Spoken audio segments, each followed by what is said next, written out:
साथीहरु नमस्ते। एनपीएल को दोस्रो संस्करण को first qualifier match Sudurpaschim Royals versus Biratnagar Kings को बीच में 9 डिसेम्बर को दिन 4 बजेदेखि हुनेछ। यो मैच एकदम रोचक हुनेछ। एनपीएल हिस्ट्री को दोस्रो संस्करण को पहिलो क्वालिफायर मैच में कुन टिमले जित्ला? तपाईको विचारमा कुन टिम राम्रो लागेको छ? सुदूरपश्चिम सुराल्स कि विराटनगर किंग्स?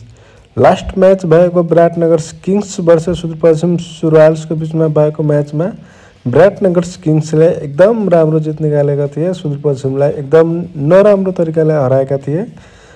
जसकारण अहिले विराटनगर किंग्सको अलिकति पल्रा भारी देखिन्छ कि सुदूरपश्चिम सुराल्सले 7 वटा मैचमा 6 वटा जितेका छ, एउटा मैच मात्र हारेका हुन् विराटनगर किंग्सबाट।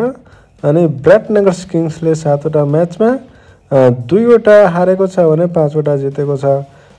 प्यान टेबल अनुसार हेर्दाखेरि सुदूरपश्चिम सुराल्स 1 नम्बरमा रहेको छ भने विराटनगर किंग्स 2 नम्बरमा रहेको छ।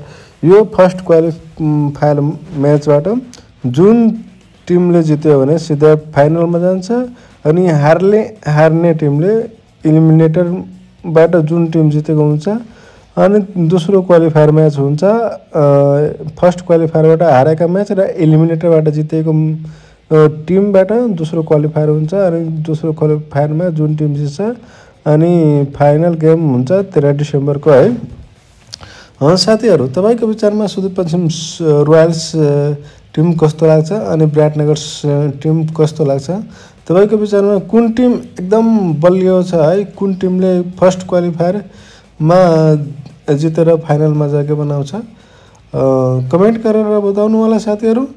अनि साथै दिपेन्द्र सिंह आइरीले सुदूरपश्चिम सुराल्सको खेलाडी कति रन बनाउँछ है, त्यो पनि कमेन्ट गर्नु होला साथीहरु। अनि तपाईहरुको विचारमा कुन टिम राम्रो छ है, कुन टिमले जित्न सकिन्छ, त्यो पनि कमेन्ट गर्नु होला। मेरो विचार गर्दाखेरि अहिलेको लास्ट मैच हेर्दा Sudurpashchim Royals versus Biratnagar किंग्सको match हेर्दाखेरि विराटनगर किंग्स अलि बलियो देखिन्छ कि जस्तो लाग्यो मलाई है।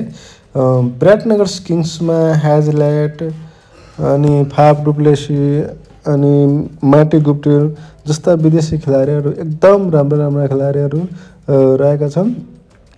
यही तरिकाले हेर्दाखेरि सुदूरपश्चिम सुराल्स अलिकति कमजोर देखिन्छ है।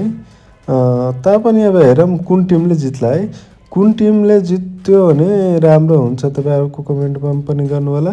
मेरो विचारमा अलिकति विराटनगर किंग्स अलि बलियो देखिन्छ है। विराटनगर किंग्सले विन गर्न सकिन्छ है। साथीहरु, यो भिडियो तपाईहरुले लास्टसम्म हेरिदिनु भएकोमा